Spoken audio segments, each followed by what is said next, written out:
Good morning. Start your day informed and ahead. Today is Friday, the 10th of June. I'm Angela Lagunsad Castro. And I'm Cheska Latancala. We are bringing you the perfect mix of the headlines you need and the conversations that shape your day. From the news desk to the digital space, we have got you covered. I'm Pauline Verzosa, and welcome to Morning Matters.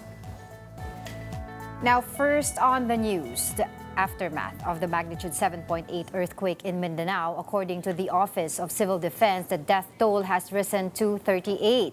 A total of 478 people were injured, while 4 others remain missing in the Davao region and Sorsogon. Authorities said most of the fatalities were caused by falling debris as rescue, retrieval, and clearing operations continue in affected areas. Many areas are also still experiencing power outages and water supply interruptions following the strong quake.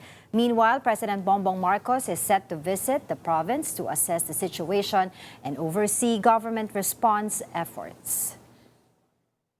So thousands are still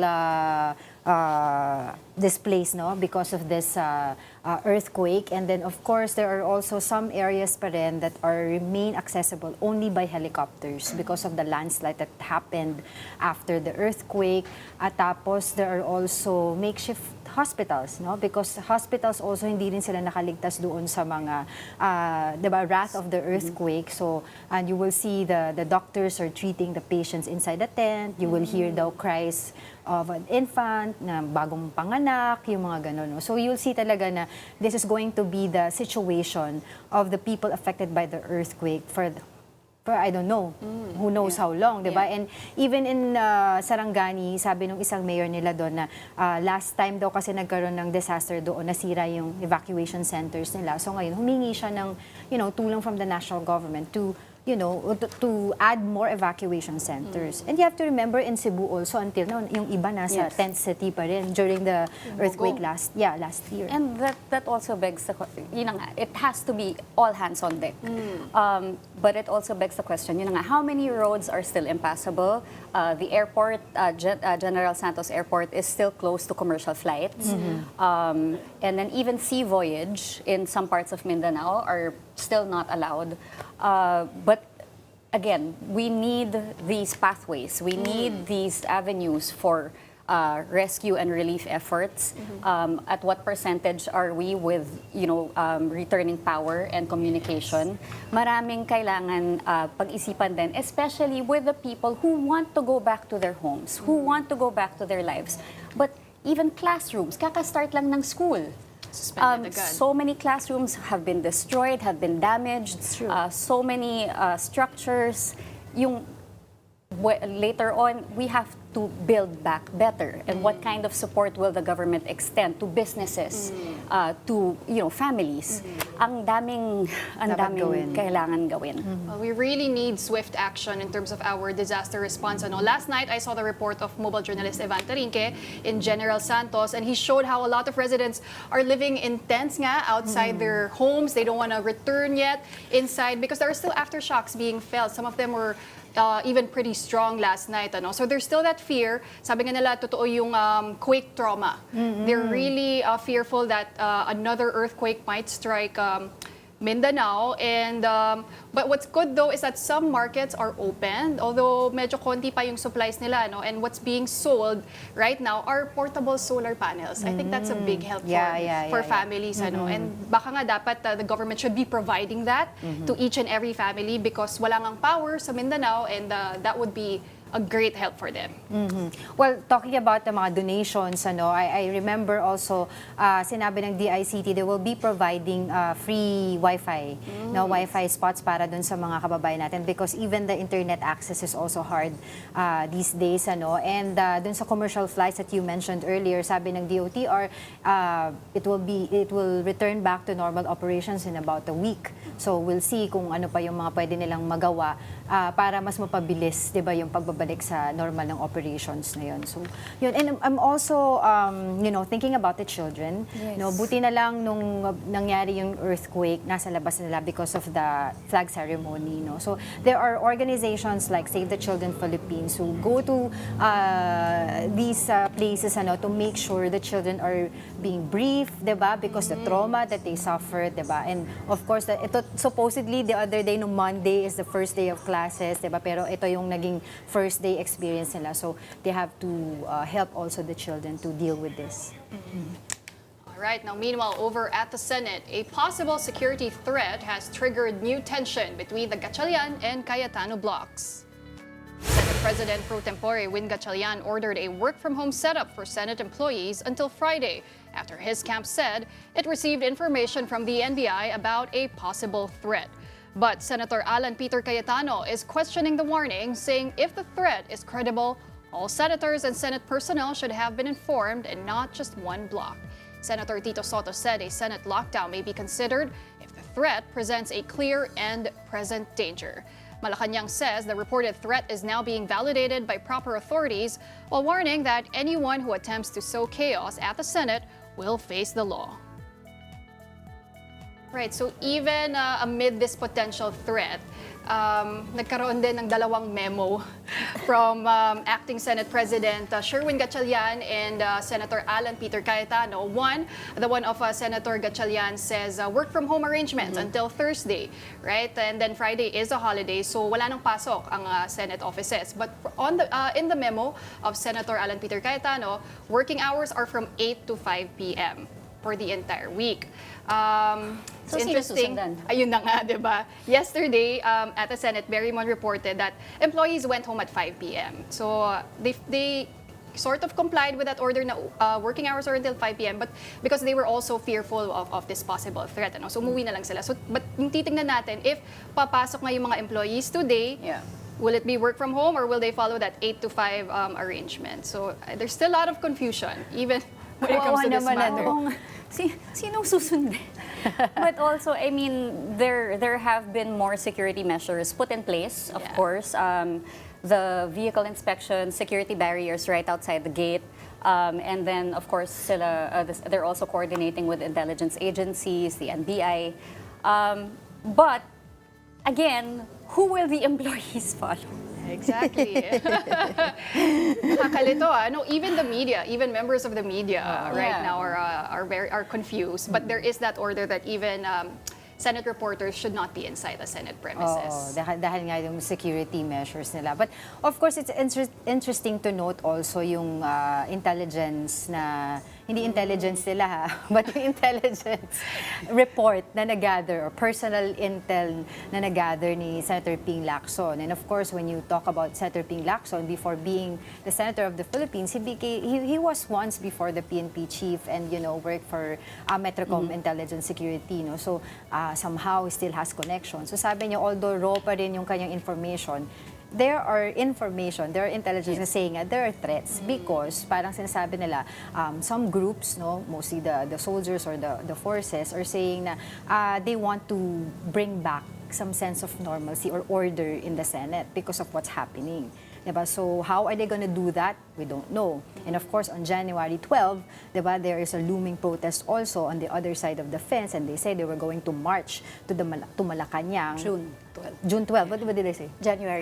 June 12. Okay, Friday, June 12. O, diba? So they're going to march towards Malacanang and ask for the resignation of the president. So it's really going to be a security issue here. So tingnan natin kung ano yung mga pwede pa natin mag-gather the information regarding that. And most especially, syempre, we don't want people to get hurt. And of course, in Senate, diba, ang Senate naman binubuo hindi lang naman ng majority and minority na ng mga senador, but of course, the people who work there are also equally important. No? So kaya kailangan tapusin na nila itong pag-aaway nila. And if there's one thing or good thing na narinig natin ngayon sa Senado is yung pagdo-donate ng majority block ng 1-month salary nila sa relief efforts for the quake victims. Nasa ano din yun? 350,000? 380 to 80 to 380 It would range na 1,000 per month. Isipin mo, hindi mo mapasok sa Senator Bato de la Rosa. 380 plus thousand yun a month. Diba? Na binibigay lang sa kanya, hindi naman siya tatrabaho. So, ang mga sinek ko na kasi ayoko na mag-math ng dito. ng impromptu. Baka tanungin niyo ako. Sabi ko, oh my God, baka tanong ako. Sabi nila, it would amount to 3 million. Almost 3 million yung madodonate ng block na yun for this. Help. At least if there's one thing, diba, silver lining na makita mo, or not silver lining, good news. Diba, dito magmula sa Senate, ito na. Sana magtuloy-tuloy. Sana nga.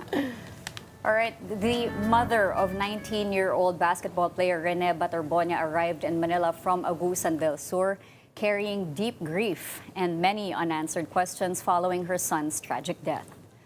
Rene was one of two student athletes who drowned during a team building activity involving the Ateneo men's basketball team in Dipaculao, Aurora.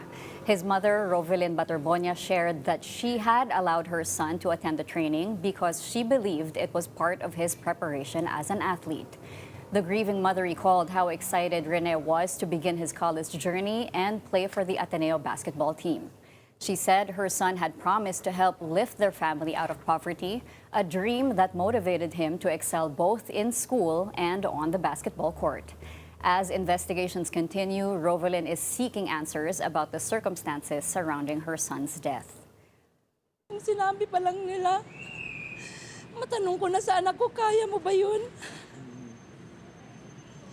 Para madesisyonan namin. Hindi ko alam, ba't ganun ang nangyari? Malaki talagang tanong ko, ba't napunta dun sa dagat? Kasi basketball naman yung anak ko, hindi naman swimming. Masakit. Sobrang support ko mula bata hanggang ngayon. Tapos ginanon lang nila.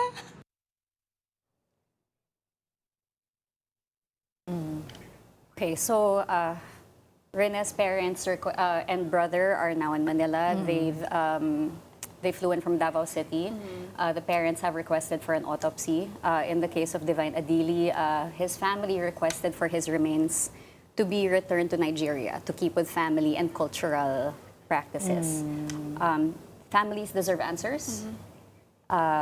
Who will be held accountable? Will there be someone held accountable? You know, there are so many questions. And we saw the mother's pain. That was a very heartbreaking scene. Even the video of Rene hugging his mother. I'm not sure if that was before he left for Manila, but Yeah, you could right see. before. So you could really see the love that they have for one another, and it's not easy for a son to leave his family at a very young age to pursue his dream, right? And it's not just his dream. He said it's to help his family out of poverty. So it's still heartbreaking, and as you mentioned, Cheska, a lot of questions need to be answered. But what's good is a panel has already been formed, headed by PSC Chairman Patrick Gregorio, and there are other representatives as well from the UAAP, from CHED, even SBP. So hopefully we get to the bottom of this case because they deserve justice. Yeah, looking at the video of the mother talaga, as you said kanina, you can, hindi mo masabing, I can feel your pain because you cannot be in that position unless you experience that position. But being a mother, you know how painful it is. 'Di ba, na inalagaan mo yan, ayaw mo nga ng makagatan ng lamok, 'di ba? Tapos ganyan yung mangyayari. Of course, we don't want this to happen. Anybody wouldn't want this to happen. And of course, as what you said, we need answers lang dun sa mga nangyari. So we'll see what's going to happen dun sa investigation nila. But PNP said there's no, yung mga kumakalat kasing information na may mga wrist, yung wrist ankles? Ankle weights. Ankle daw. weight ang tawag pala doon. Oo, so na wala daw ganon. It was purely an accident. So, but of course, you begin to wonder also because of the videos and the podcast that you watch, 'di ba, na sinasabi ng former ibang mga players who've gone through the training under the coach of Ateneo. Sinasabi nila it's like a military training. So it begs the question, 'di ba? At what point, 'di ba? Kahapon pinag-uusapan natin with sila Sir Ed, na at what point does a training, 'di ba, stop becoming character building and becomes a necessary risk, 'di ba? So, and who else is accountable in this situation? And as Sir Ed mentioned also when we were talking about it, no foul play does not mean no negligence. So Correct. that's another angle that needs to be explored, diba? Because at the end of the day, you have to, you're gonna wonder, right? Is this all for a championship, right? You risk lives.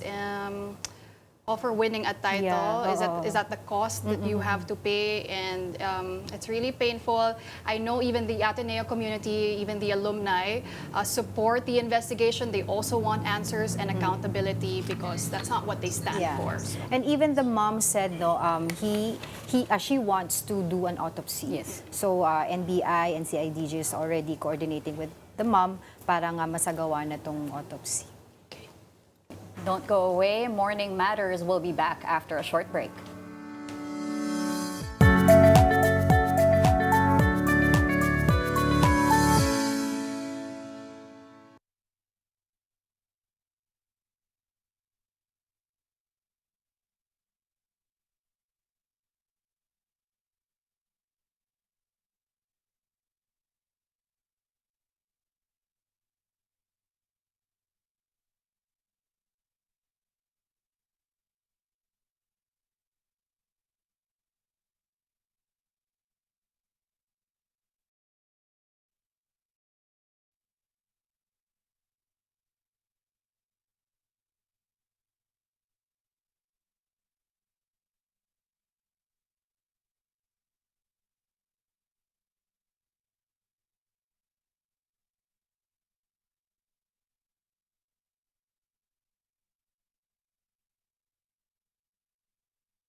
Welcome back. You're still watching Morning Matters here on One News.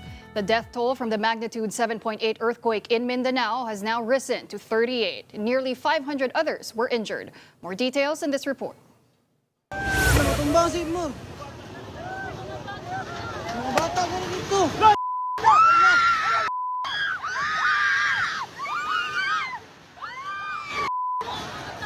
This grocery store in Barangay Kalumpang, General Santos City collapsed at the height of the magnitude 7.8 earthquake in Mindanao. Worse, several people were trapped inside.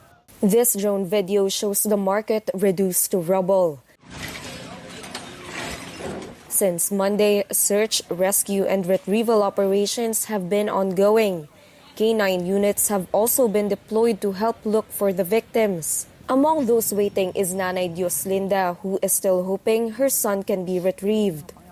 Sabi sa akin, bukas na lang magbalik na kayo, kay mag-retrieval, hindi na rescue. Kaya wala ng heartbeat. Mahirap tanggapin sa nanay. Yung anak nandoon, hanggang ngayon. Iwan ko, gusto lang ko nga ngayon, magkuha na doon, para nga manahimik na kami. According to rescuers, the continuing aftershocks have made the operation more difficult. Pagdating po ng ating structural engineer, nakita po nila kung gaano po siya kadelikado sa loob. So, as advice niya po, hindi na po talaga safe na mag-ano sa loob. So, ang sabi niya po, kailangan po natin ng mga heavy equipments para makuha na po talaga yung mga debris sa taas. The residents, meanwhile, remain in their barangay evacuation centers. Kung ako, ma'am, Gusto ko na talagang umuwi sa amin, pero wala akong magagawa kasi kung uuwi ako, wala din kaming matutulugan kasi nakakatakot sa loob. Sa labas ng paligid namin, nagkabitak na ang lupa. Nakakatakot na kasi lumambot din ang lupa kasi malapit lang kami sa dagat. General Santos Medical Center was also among those affected by the quake. Because of this, patients are now staying in tents and under the shade of trees. Bumagsak talaga ng buo. DPWH Secretary Vince Dizon also inspected the collapsed General Santos City Tiboli-Surala Road. The road is a major link between General Santos City and Surala in South Cotabato. Classes at all levels as well as work remain suspended in General Santos City. Power has returned in some barangays, but communication lines and internet connections remain difficult. Some residents have also flocked to stores and markets to buy mini solar panels, which can serve as a source of power for those who still have no electricity. Some buildings might take longer, some houses might be faster, pero yung availability po ng power, we are working hard na within this week, tapos na po lahat. President Bongbong Marcos is also set to visit areas affected by the earthquake in Mindanao. No details yet on when that visit will take place. And now let's check the latest situation on the ground. We have our mobile journalist Daniel Dayao reporting live. Daniel, kamusta ng sitwasyon dyan sa Gensan? Good morning, Pauline. Libo-libong residente nga ang apektado matapos ang pagyanig ng 7.8 magnitude na lindol dito sa General Santos City. At kung makita mo sa aking likuran ay nagkakaroon ng programa ang DSWD para yan sa cash relief programs at food assistance ng mga displaced workers o yung mga workers na apektado ng pagguho ng establishmento. So kung makikita mo, kumapal na yung tao dito. Kanina nga 7 a.m. nag-start yan at pasampu-sampu lang. Ngayon ay halos siguro mga nasa 20 na. At meron nga tayong mga kasama dito na maagang pumila, si Ma'am Jillian. Ma'am Jillian, pwedeng po ba kayong makausap? Ayan. Okay, si Ma'am Jillian ay pumila dito na maaga. Ma'am Jillian, bakit po ba kayo pumila na maaga dito para sa cash relief? Pumila po kami dito po para makakuha po ng cash assistance po para kasi isa po kami sa na damage po yung store namin po sa McDo Lagaw po. Okay, ano po ba yung mga kailangan dito para makakuha? Ang need lang po na requirements po is two copies of valid ID po. Okay, so maraming salamat Ma'am Jillian. Okay, so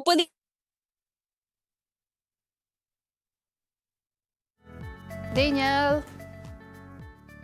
All right, that was Daniel Dayao reporting live from Gensan, where she was reporting that residents are now receiving cash assistance from the DSWD. We will try to check in with Daniel once again later on in the program, but meanwhile, the Philippine Sports Commission is in mourning following the tragic deaths of Ateneo student athletes Divine Adili and Rene Baterbonia. Mobile journalist Denise Valdesancho has this report. The Ateneo de Manila University community is mourning the loss of two of its student athletes following a drowning incident in Dipakulaw, Aurora on June 8. 21-year-old Divine Adili competed for the Blue Eagles in UAAP Season 88, while 19-year-old Rene Baterbonia recently represented Davao in the 2026 Palarong Pambansa and was set to suit up for Ateneo in UAAP Season 89. According to the Aurora Police Provincial Office, the incident happened at a beach resort in Barangay Lipit de Paculao at around 2:40 in the afternoon during a team building activity. Siguro po ng team activity ang mga players doon po sa may harap ng beach resort. At base po sa salaysay ng ating mga nakausap na kasama nila, ay meron po sila activity na kung saan lumalakad po yung mga players natin so sa dagat, sa may tabing dagat, mga nasa hanggang tita po yung lalim ng tubig. At bigla na lang po silang napunta sa malalim na parte. Initial findings show the players were swept away by a strong current into deeper waters. Local police, the Philippine Coast Guard, and emergency responders immediately conducted search and rescue operations. Authorities said 2 lifeguards were on standby at the time of the incident, while the Dipacalao local government has launched a comprehensive inspection and investigation. Police also noted that the team had previously held activities at the same resort. Yung nga po, may pang-ilang activity na po ito nila sa same resort. Kaya po talaga pong alam nila yung mga kondisyon ng dagat at ano yung mga dapat gawin habang may mga activities sa dagat. Authorities emphasized that the gathering was a private team activity. Based on the ongoing investigation, police said there is no indication of foul play. Base po sa ating nakuhang salaysay ng mga kasama niya ay ito pong insidente na ito ay talaga pong purely accident. So natural accident po yung pangyayari. Hindi po talaga inaasahan at sa ngayon wala po tayong nakikitang foul play sa aksidente na ito. In a statement, Police Regional Office 3 extended its deepest condolences to the families, friends, teammates, and the entire Ateneo community. PRO3 said the investigation remains ongoing and urged the public to avoid speculation while authorities complete their fact-finding. The agency also reminded beachgoers and tourists to follow safety advisories and exercise extra caution when engaging in water activities, especially in areas known for strong currents. Pinapaalala na bantayan yung ating mga turista, bigyan lagi, palalahan lagi, lalo po yung mga naliligo sa dagat. As the investigation continues, tributes have poured in from across the Philippine sports community. The Samahang Basketball ng Pilipinas and the University Athletic Association of the Philippines both expressed grief over the deaths of Adili and Baterbonia. Ateneo de Davao University also mourned the loss of Baterbonia, one of its most decorated student athletes. A memorial mass for Baterbonia and Adili is set to be held on June 12 at the Senior High School Chapel of Ateneo de Davao University. Mobile journalist Denise Valdesancho. We are One News. And when we return later at 9:30 a.m., Manila's 6th District Representative Benny Abante joins us to discuss the libel complaints he filed against lawyer Levi Baligod and the 18 alleged bagmen of Zaldico. But don't go away because Money Talks with Kathy Yang is up next to get you ahead of the markets. I'm Pauline Verzosa. Stay tuned to One News.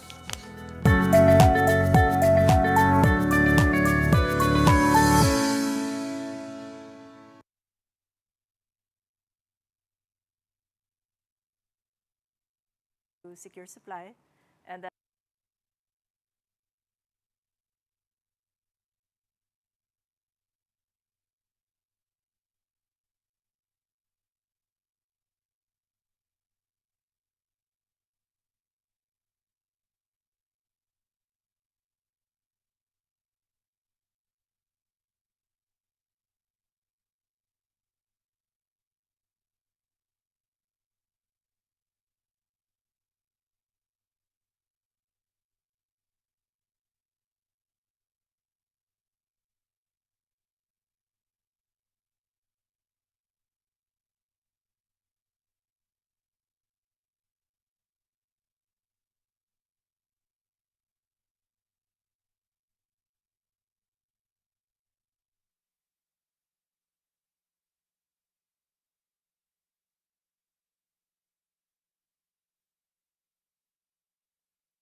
Welcome to Money Talks. I'm Kathy Yang, your intel on the Philippine markets and the economy.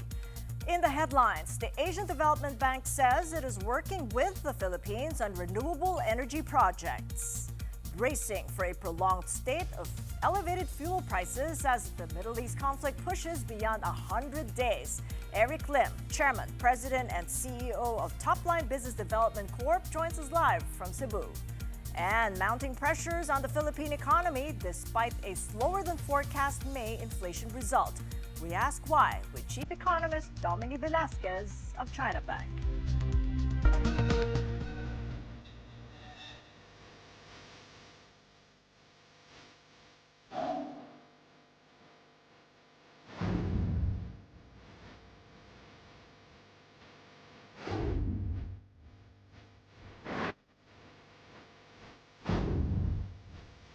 The Asian Development Bank says it is working with the Philippines to build a pipeline of projects aimed at speeding up the country's shift to cleaner power. ADB Country Director Andrew Jeffries told Business World the lender is identifying priority projects for future financing. These include geothermal development, energy efficiency programs, and efforts to reduce diesel use in off-grid communities. The initiative supports the country's goal of increasing the share of renewable energy in its power mix to 35% by 2030. Meantime, Petron is planning to expand the storage capacity of its Limay Bataan terminal to help meet growing demand for aviation fuel. The company proposed raising capacity to nearly 33 million liters from about 21 million liters. Petron said the expansion would help secure fuel supply and support its biofuel program. And the Bureau of Customs missed its revenue target in May, ending a streak of monthly overperformance. Collections reached nearly 81 billion pesos, falling about 2% short of target. The agency cited lower import volumes and the temporary suspension of excise taxes in kerosene and LPG amid the oil crisis.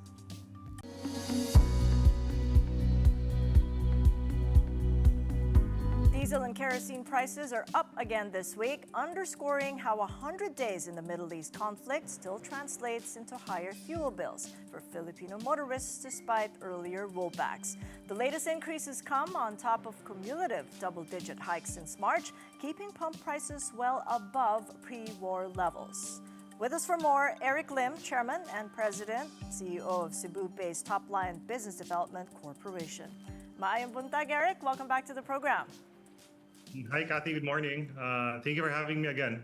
All right. Well, we're over 100 days in. Eric, how have you adjusted this week's fuel prices from your retail to industrial customers? Well, so far, Kathy, we've actually experienced a lot of volatility for the past several weeks, since the war started. And as what we've discussed before, we're really geared towards having enough supply for our clients. And so far, it's there for the next couple of months. It's just the price right now, it's quite volatile. So we hope that this ceasefire will be prolonged soon. And this crisis will be, well, hopefully, be okay for both the U.S. and Iran. So we're still hopeful in that. Well, could you give us a bit of an update on your customers? I mean, are the retail motorbike riders feeling a lot less? And how about the industrial customers, given that we're seeing a slower economy? Are they needing a lot less fuel, or is it the opposite?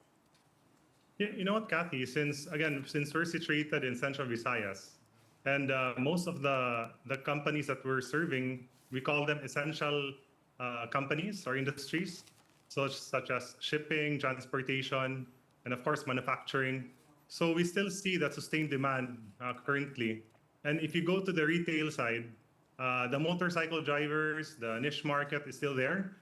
Since we're also doing some programs, especially for we call it the light fuels Suki cards, so that they can also save on the long term. So currently, there's still sustained demand on both industrial and the retail front. So we're just making sure that we have enough supply to accommodate the market. So what's enough supply right now? I mean, do you have like a benchmark, a minimum, and has that changed in the 100 days? But more or less, it's still the same as what we've discussed a couple of months ago.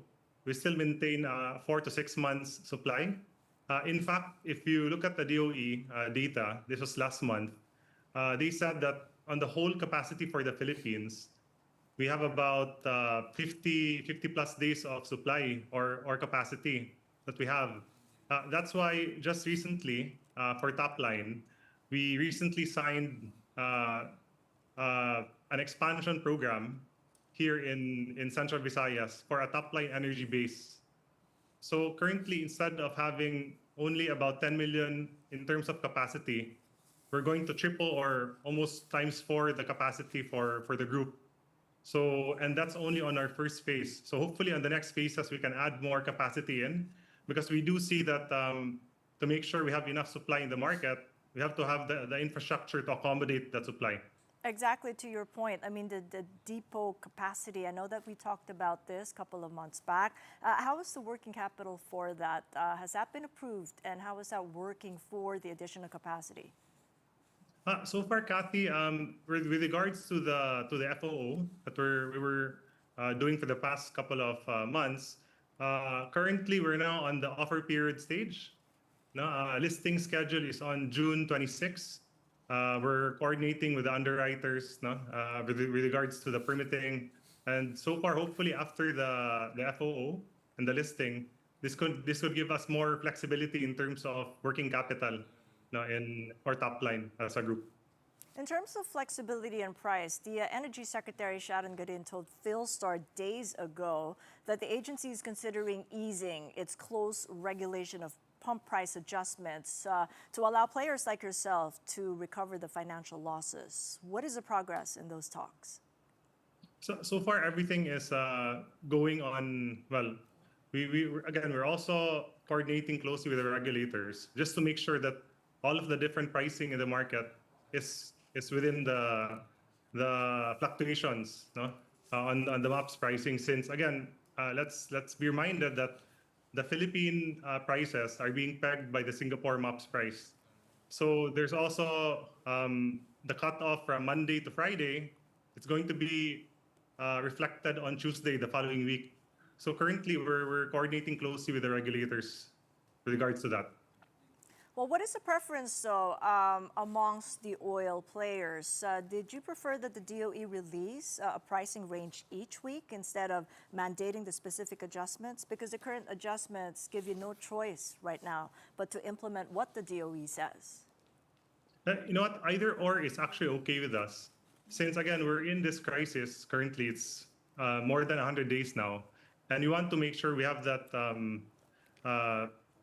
that price flexibility or price regulation in the market that could also benefit both the oil majors and also the consumers. So we're just closely coordinating with the regulators on that, Kathy. But if it's a little bit less flexible right now, how are the margins looking, though, for maybe a player like yourself, a top line? Has that become narrower because there's less flexibility in the pricing? Actually, it really depends on how we price the cargoes coming in. So another example is our top line energy Global, which is our Singapore arm, which is going to source from different sources in the market, such as Asia or in the Middle East. It really depends, and we also use different hedging tools. So the key right now is actually timing. On how we also procure our cargoes and also how we also deploy those cargoes in the market. So how are you figuring that out right now? I mean, the subsidiary is new. In order for you to secure your supply, where in the world are you securing supply and at what times? So far, so how we figure out this one is being 24 hours awake, Kathy, when we source our products. So what we're doing now is, again, since we have a team in Singapore that's guiding our team here in the Philippines, it's basically close coordination as to where we can schedule the supply in the market and how we schedule it when it gets imported here in the Philippines, especially in Central Visayas. So currently, as what we've mentioned before, the key things right now is actually to still vertically integrate the different supply chains that we have, so that in the different supply chains in the group, now for top line, we can also get those efficiencies now in the system. So once we get those efficiencies, we can also basically get some savings. And once that savings are there, it also compounds over time. So that's what we're doing currently. Well, can you efficiently say that you're sourcing from areas in the world that gives you that pricing power? I mean, how far are you sourcing supply right now with the Strait of Hormuz still in question? Currently, we're sourcing in Asia, Kathy. No, again, there's still some cargoes coming in from the Middle East, but again, we just want to have that consistency. So currently, we're sourcing in Asia. All right, not very far then, but where does that take us in terms of pricing? Concretely, Eric, where do you draw that line between what is fair recovery of losses and over recovery?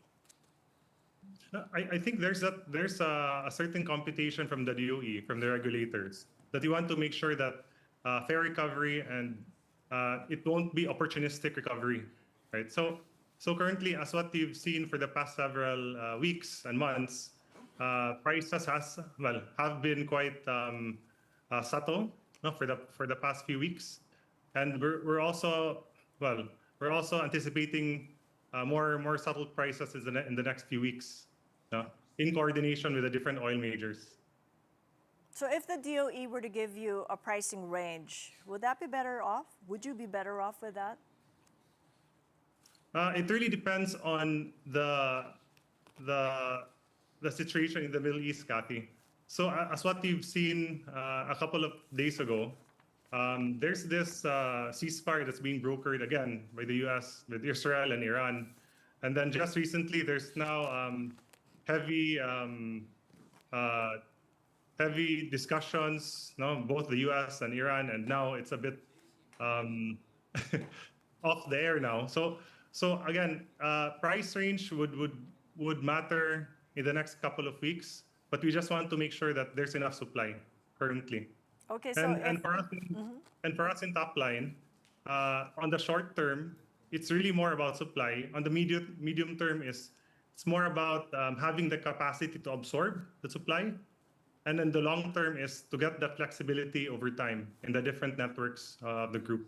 Okay, what then is the ask of top line to the government at this stage that you've just built in your scenarios for the short, medium, and long haul?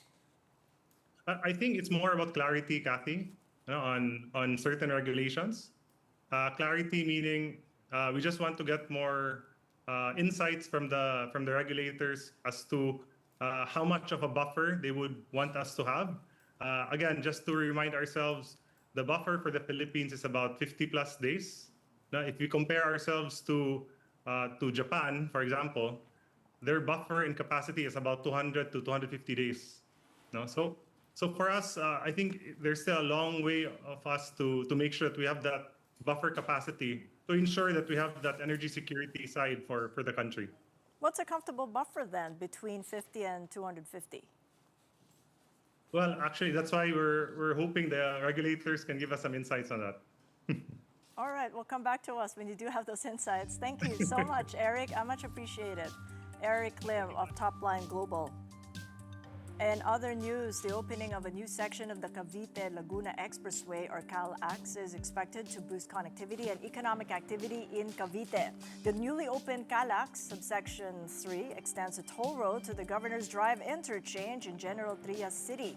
With CalAx now stretching 26 kilometers from Laguna to Cavite, local officials and business groups said the project will help cut travel time, improve the movement of goods, and attract more investments. They added that better access could support business expansion, create jobs, and strengthen Cavite's position as a growing industrial hub.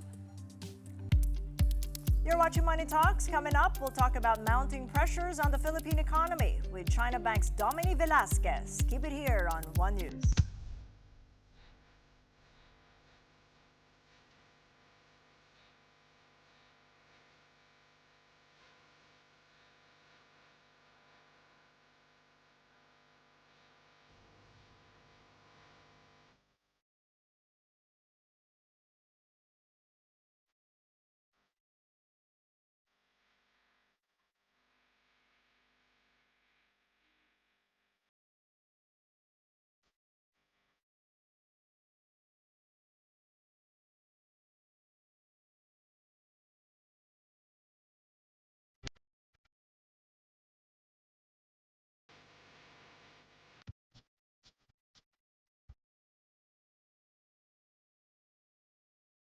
Welcome to Money Talks. I'm Kathy Yang. President Bongbong Marcos is set to visit earthquake-hit areas in Mindanao to oversee government response efforts. As of yesterday, the Office of the Civil Defense reported 38 deaths caused by the 7.8 magnitude quake.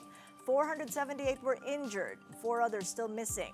All in all, more than 32,000 families are affected. Infrastructure damages in Davao and Soxargen regions hit 562 million pesos yesterday. Businesses, however, are now reviving in most hit city of General Santos, where hotel and restaurants are gradually opening. But aftershocks are still rattling residents, where more than 2,000 have been recorded. The Department of Energy yesterday has fully restored all of NGCP's transmission lines in South Cotabato, Sarangani, and Jensan. Meanwhile, Malacanang has not confirmed yet the exact date the president's visit in the area. The palace is pushing for an investigation on possible building code violations and several collapses during the earthquake. Hindi na po kailangan mag-utos ng Pangulo ngayon pa lamang po. Alam na po ng DPWH, alam na po ng mga engineers po natin kung ano ang dapat nilang gawin. Kailangan lang pong asikasuhin yung mga kababayan natin ngayon na naapektuhan ng bagyo pero rather lindol. Pero hindi po ibig sabihin to na magpapakampante ang ating mga opisyal. Kailangan po talaga maimbestigahan yan kung may mga pagkukulang o ito lang ay dahil sa force majeure. Let's take a quick check on the Philippine peso. It opens this midweek a tad stronger, 61.50 to the dollar. The local unit strengthened to 61.545 on Tuesday as oil prices continued to ease amid cooling tensions in the Middle East. RCBC chief economist Michael Ricafort said signs of progress toward a ceasefire, together with lower oil prices, helped support the peso and weigh on the U.S. dollar. The Philippines' underemployment rate climbed to a near 3-year high in April, according to the Philippine Statistics Authority. Most of the underemployed are transport workers affected by the ongoing energy crisis. Our mobile journalist Fatima Baduria has this report. Underemployment in the Philippines rose to 7.41 million or 15.2% of the labor force in April from 6.03 million or 12.3% in March. According to the PSA, the underemployed mostly comes from the transport sector, still an impact of the energy crisis. An increase in both month-on-month and year-on-year underemployment rate has been recorded in April, reflecting a rising number of people seeking additional work or longer hours. According to the PSA, most of the underemployed are drivers affected by the energy crisis, signaling their need for a higher income. Motorcycle taxi rider Eli Char is among those seeking more job opportunities where he can use his college degree. So, okay pa po magdagdag. Graduate po kasi ako ng BS Criminology. Naisip ko kasi pag guminto po ako, paano po yung pagkain po namin? Siyempre po, mag-review ka, magte-take po kasi kahit magte-take po ako ng exam eh. John, a tricycle driver from Quezon City, says the fuel price rollbacks have at least eased his burden, allowing him to take home enough for his family. Ngayon, medyo kayo kasi mabababa na yung gasolina eh. Ngayon na, pag-uwi ako ng mga 400, yun. Okay na yun. Kasi nakakabili rin kami ng pagkain. China Bank says the increase in underemployment figures is a sign that Filipino workers deem their income insufficient to cover rising prices. It adds underemployment rate may remain elevated because of high inflation. Kapatid Fatima Baduria, We Are One News. Our guest today came closest to the actual inflation result for May. She forecast 7.2%. Actual came in at 6.8%. Still, she foresees mounting pressures on the Philippine economy. In fact, that's the title of her latest report out 24 hours ago. With us for more is Dominique Velasquez, Chief Economist at China Bank. It's good seeing you again, Dominique. Hi, Welcome Kathy. back to the program. Thank you for inviting me. Congratulations. It wasn't spot on, but you came Yeah. closest. It was the smallest overshoot amongst over a dozen economists and analysts that Business World had surveyed. What sort of model do you think captured correctly what others may have overestimated? I think now it's quite difficult to really, understand where it's going because of the change in oil prices. For example, that's actually the biggest mover of it all when, I guess, economists estimate it. Of course, some of the things we are not seeing clearly is, of course, secondary effects, how big its impact on, let's say, restaurants and accommodation services. So that's quite difficult to capture. And then also the effect on rice prices right now. So we've seen rice inflation increase by 15.3% already. So when you saw that it was 6.8%, what surprised you on the downside? I think that was a relief for everyone. It was indeed. That was the good part. Yeah. But nobody got it right. You came closest, but the downside, what was the surprise? I think the larger declines in the oil prices. Most of the food prices also behaved month on month. These are month on month. So we're looking at month on month and also year on year. But to get to the granularity, we also check month on month. So rice prices was actually, I think, down last month. So given what you know now, how would you fine-tune your assumptions when we come out with the next inflation result in a month? I guess more of how some of the food prices is actually behaving. So we're looking at maybe fertilizers also, not just rice prices, but its impact. For example, corn prices have actually been increasing, and you use sometimes corn to feed animals. So how that will affect meat prices and the like. Okay. In terms of the margin of error, when you look at 6.8 and your own forecast of 7.2, that's 0.4 percentage point. Would you consider that margin of error something that is pretty normal given the abnormal circumstances, or would you say that there is really something structurally challenging in forecasting inflation at this point in time? So I think it is quite far as compared to, let's say, during normal times. So I think it's understandable because the PSA is able to survey most of the regions. For us, we're just looking at some of the data. For example, in terms of oil prices, we just look at the guidance from the DOE. But of course, not all gas stations will implement the same, especially from outside the region. That one we don't see anymore. The emerging inflation path, very interesting in your report, if we could pull that up. It gives us a little bit of a guidance on where rates will go next because inflation is going to, at some point, a plateau. But what are you seeing here? How are you treating what is noise in what we already know as an elevated inflation path and what we should consider in the next month or two with the secondary round effects?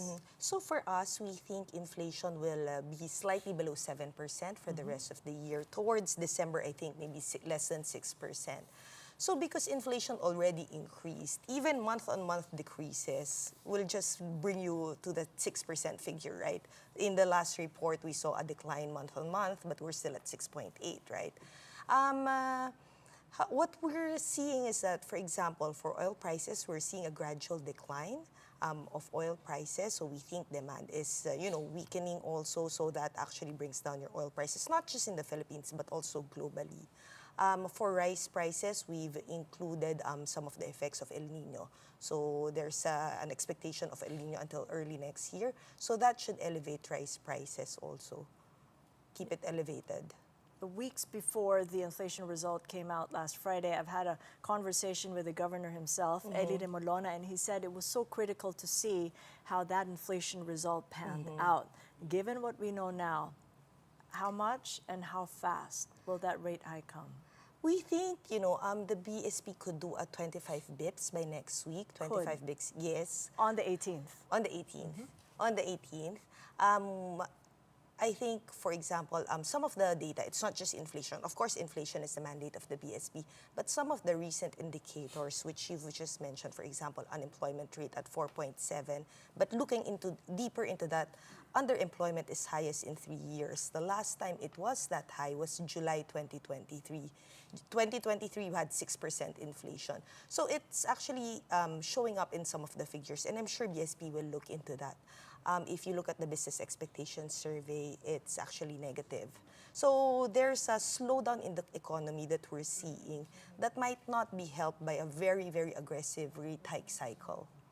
but it will hike rates by 25 bips, knowing that it wouldn't do any good if it hiked 50 because the economy is already slowing. These indicators that you just mentioned, like underemployment. Correct. We for one. think, the BSP will be hawkish throughout the year as long as inflation remains elevated and we don't see signs of it returning back to within target. But I think given that we have a 2.8% GDP, one of the slowest in the region, the BSP cannot hike the same way it did in the 2022-2023 hiking cycle. They don't have that much room. I mean, if you hike as much as you did before, you'll see the economy going down, or we're possibly enter into a recession.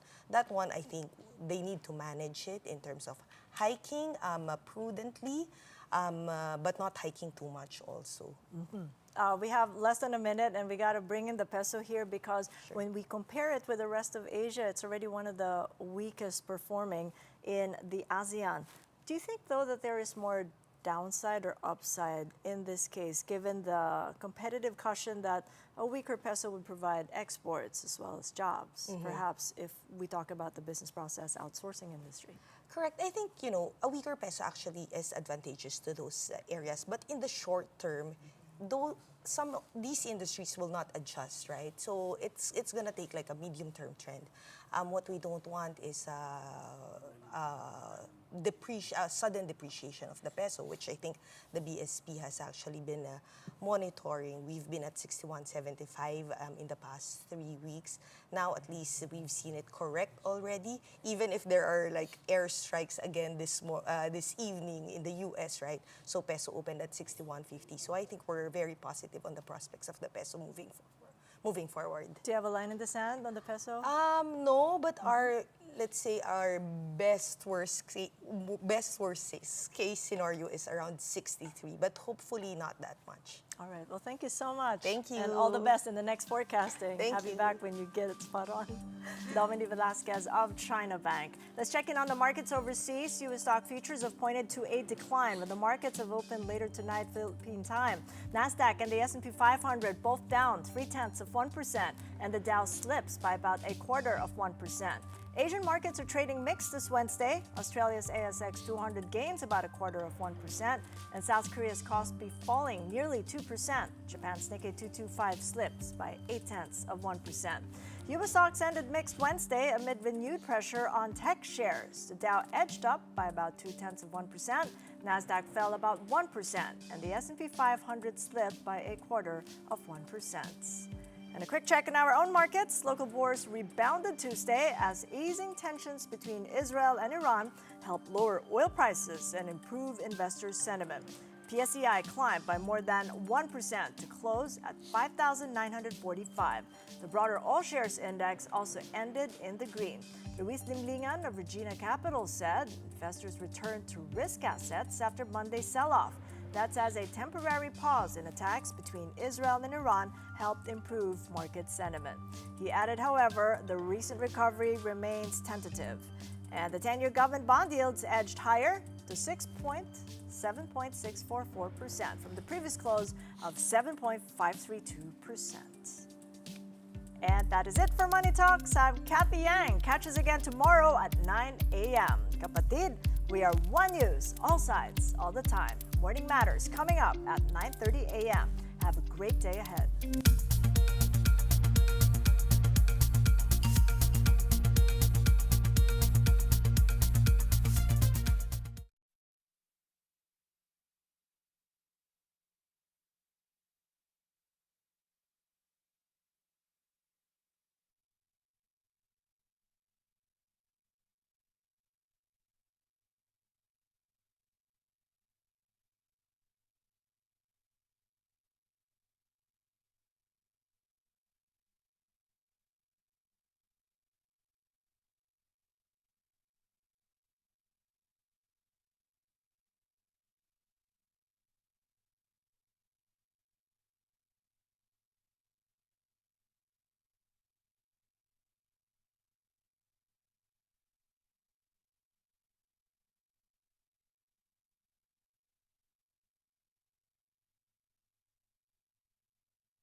Good morning, mga kapatid. I'm Angela Lagunsad Castro.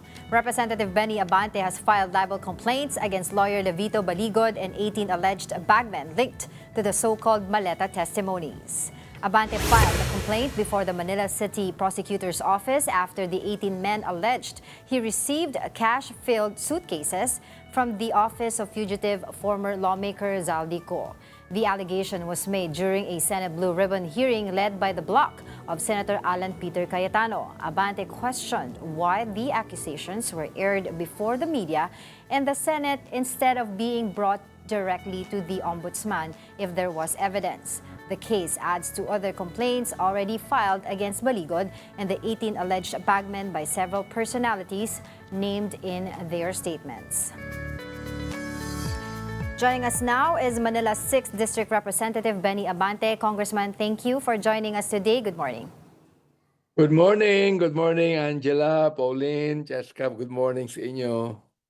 Yes, Kong. So after hearing those allegations publicly, you have filed your raps against Attorney Baligod and of course the 18 alleged bagman of former Speaker Martin Romualdez. So why do you think you are implicated in this? Well, I really do not know. No, in fact, I was very quiet. No, the first time that my name was mentioned, it was even in alphabetical order. I was number one, of course, Abante. Number two, yung aking kasama, si Romy Acop, and things like that. So I was, I maintained my silence about that because I don't.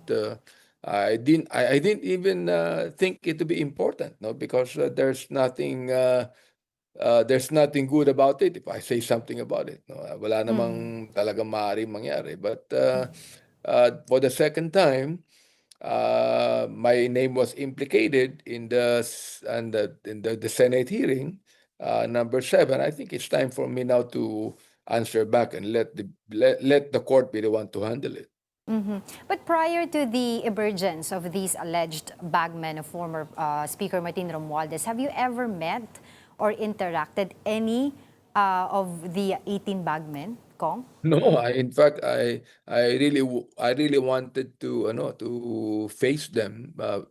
Talagang sabi ko, why don't I face those people and para baka may kilala ako sa kanila o baka nakilala nila ako o baka they would be able to really point their finger on me and say that I have actually received the maleta. No, si Attorney Leo Baligod, I know him personally because he was recommended to me in 2004 to be my legal officer. So he knows me real well. Hindi ko alam kung bakit my name was even implicated. But who do you think is behind all of this? Well, I would even say that it's kind of a politics thing, no? Because I've never experienced that. When I became a congressman in 2004 to 2010, I was actually one of the most outstanding congressmen. I was even put into the Hall of Fame by the media. And then all of a sudden, this thing came up, no?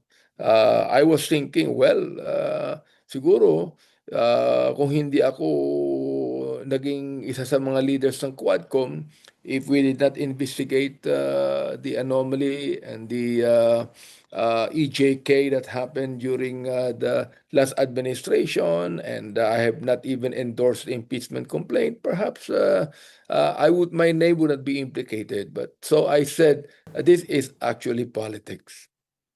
So do you think tantamount to saying that not necessarily the Dutertes, no, not the previous administration, but the supporters or alliances of the previous administration ang may posibilidad na may kagagawa nito or backing up the 18 bagmen?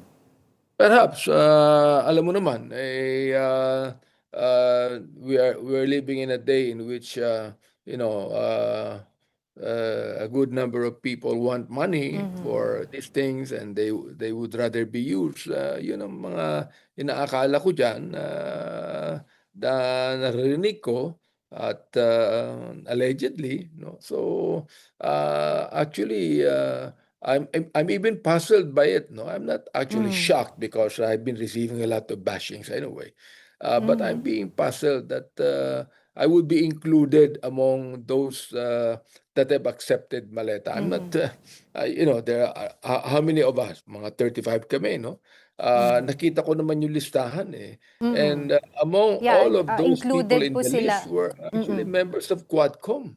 Oh, and members of the Committee on Justice that actually heard in the committee all of the things that we talked about as far as the impeachment complaint is concerned. So ako, hindi ako nagtataka dyan. I'm just being puzzled that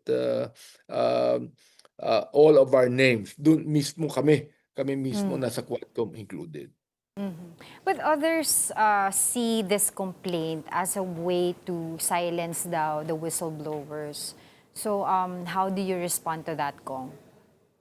I think it's high time that we do not go to the social media. Kasi sila naman talaga media blitz lang ang pinupuntahan nila eh, no? They should have gone to the proper forum for that if they really have evidence to show. And talaga namang naniniwala sila na nangyari yan. There is always the ombudsman. There's always the courts that they can go to. Why go to the media? Why kaya nga meron kaming sinama na isang media outlet about that eh. Why go to the Senate hearing, no? A Senate hearing cannot even convict anyone else, no? It's just a matter of trying to investigate. Go to the proper forum, go to the courts, for example. Yeah, but Kong, one can argue that this has been a practice, di ba? Sabi nga nila, Senate hearing is an aid of legislation at a lot of people, yung mga whistleblowers, go there to air their side. And what makes this special na hindi na lang sila pumunta ng Senate hearing? I was wondering, was there a resolution filed by a senator that this ought to be investigated in aid of legislation? Or they just called on them to come so that an investigation can be made. No, that to me that's also a wonder. No, there ought to be a privileged speech being that has been done. Actually, there should have been a resolution filed in aid of legislation. Sapagkat wala naman talagang reason yan for any kind of any investigation in the committee. Except in aid of legislation.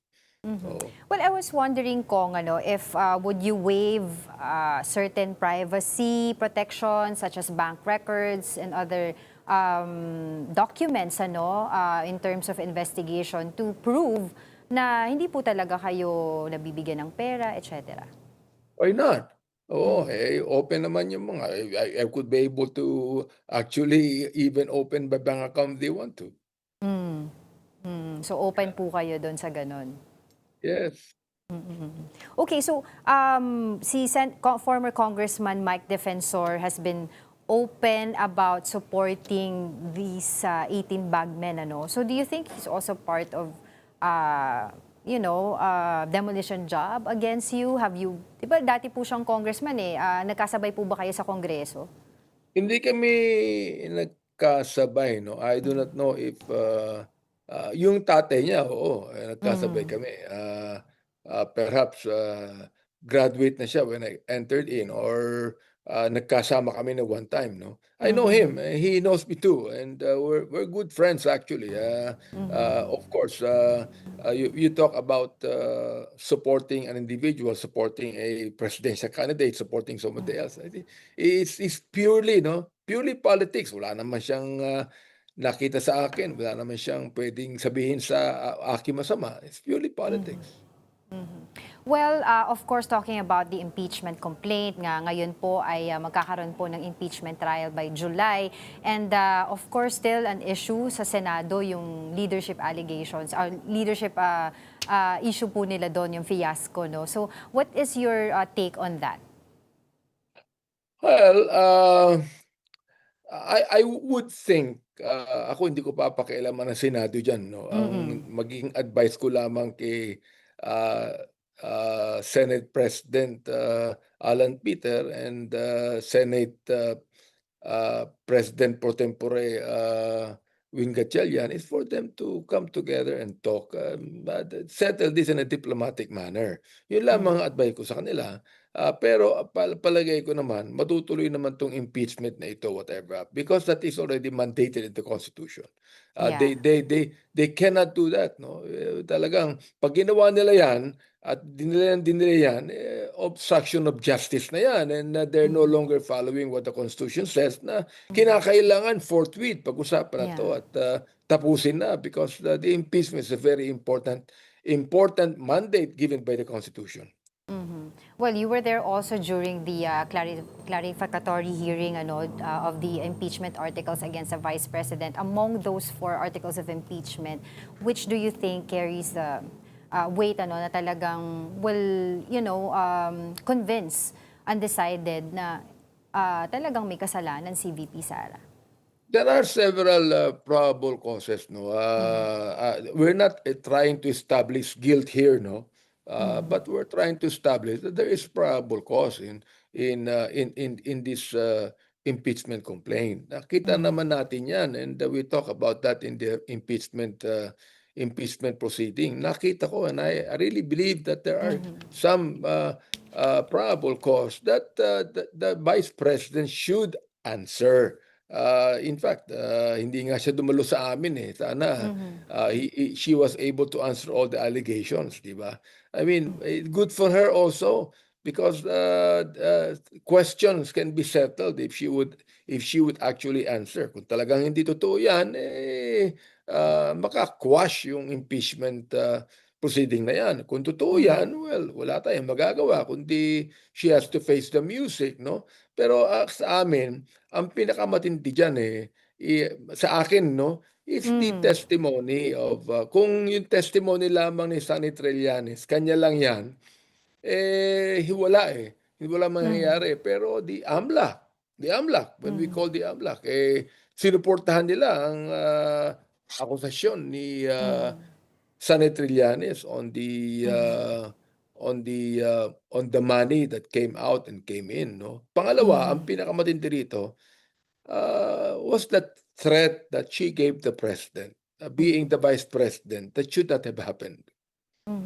But are you confident po, based on the evidence, ay talagang mako-convict itong si VP Sara, knowing that, alam naman po na talaga natin na some of the senators there are supporters of her, and even saying that they will stop the impeachment. I think that's Senator Robin Padilla. And the other side of the fence, ganun din naman sinasabi nila, these senators are also anti-Duterte naman. So, your thoughts on that? Well, sana, they will really appreciate the evidence, no? They will not only look on, kaibigan ko to, sinusuportahan ko to. Talaga tinanong nila yung ebidensya, sapagkat the people are looking for it, no? For example, like the testimony of Ramil Matriaga, kahit sabihin nila na testimony yan ng isang taong that was charged in court, he was only charged in court, he wasn't even convicted. We always believe that a suspect is considered not guilty or innocent until proven guilty, di ba? I mean, tulad niyan, she should answer that, no? Pag kinakailangan talagang sagutin ng Vice President na itong si Ramil, hindi niya kilala ito, itong si Ramil, hindi niya nakita ito, itong si Ramil, sinungaling ang sinabi nito, and then she should also answer the threat that was given to the President.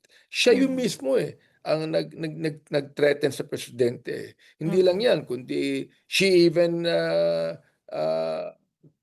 contacted an assassin about that. No? At sabihin nila, biro lang yan.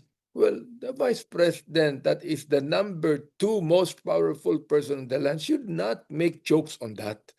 Yun sa amin doon, no? So, maraming dapat na sagutin siya tungkol siya sa mga bagay na yan. When you mentioned earlier about the AMLAC, the following the money of Vice President Sara Duterte would also give weight doon sa conviction sa kanyang impeachment complaint. But others would say also na bakit sinama pa yung when she was still a mayor, when in fact, that position is not impeachable. Well, you've got to remember that whether it be nung araw pa na mayor siya, hindi impeachable yan. You've got to remember the Vice President is an impeachable officer. Tingnan natin maigi kung i-accept ng Senado yan, no? In fact, tuloy-tuloy naman eh. Hindi naman yung huminto lang kami sa pagiging mayor niya eh. Nakita namin to until she became Vice President.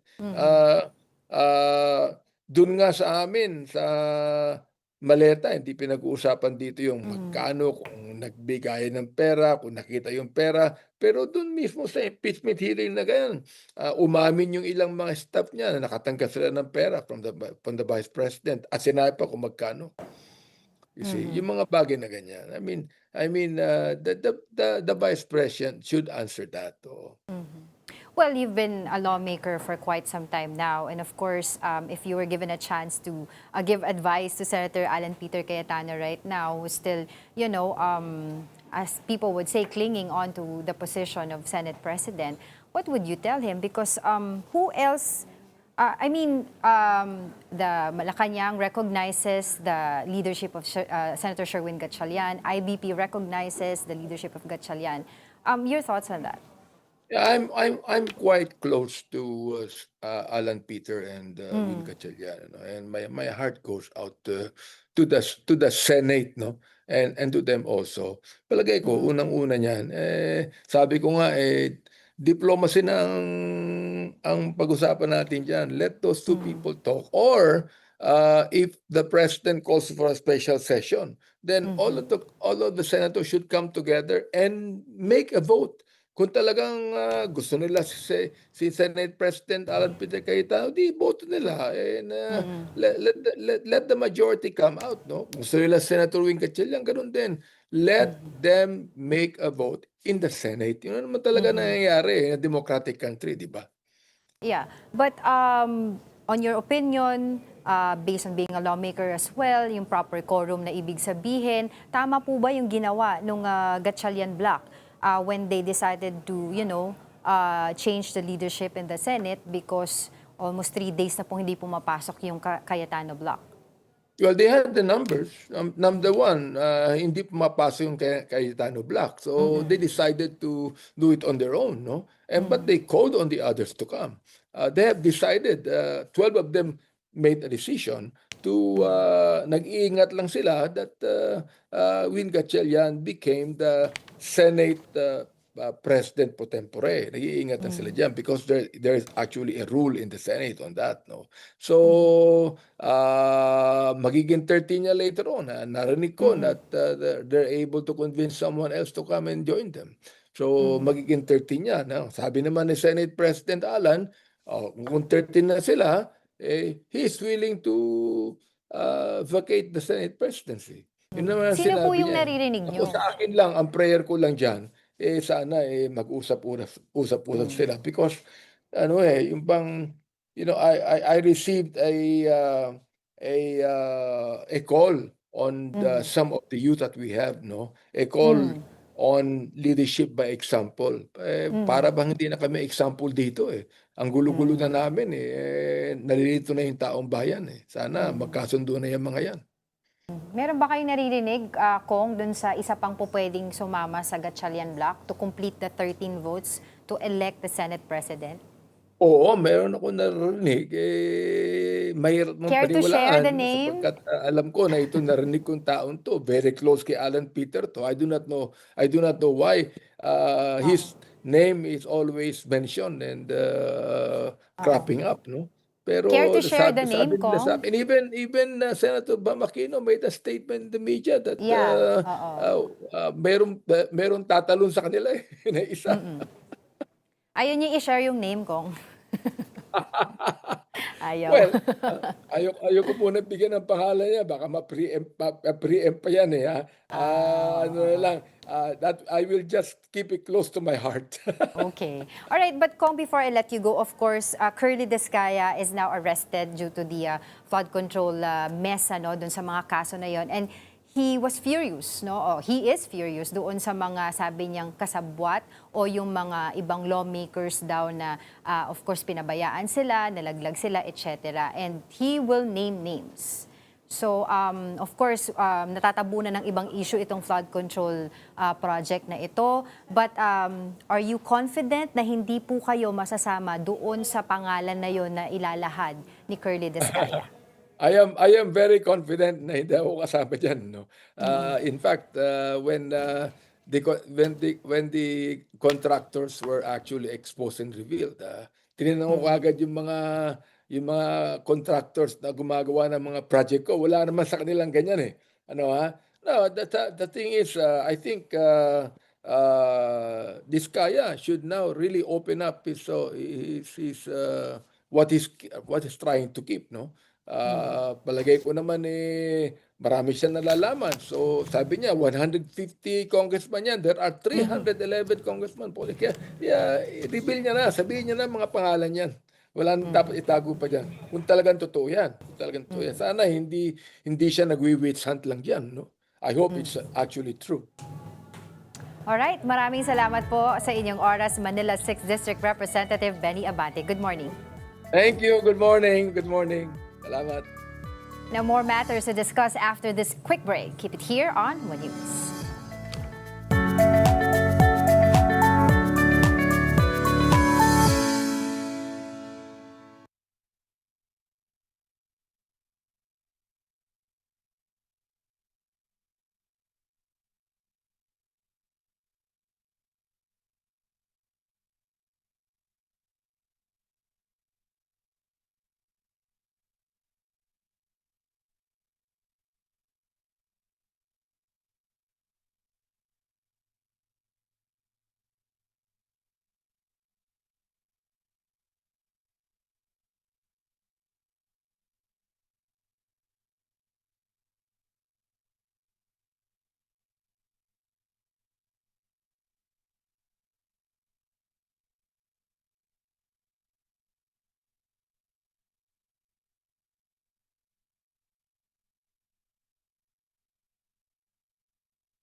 Good morning. You're still watching Morning Matters here on One News.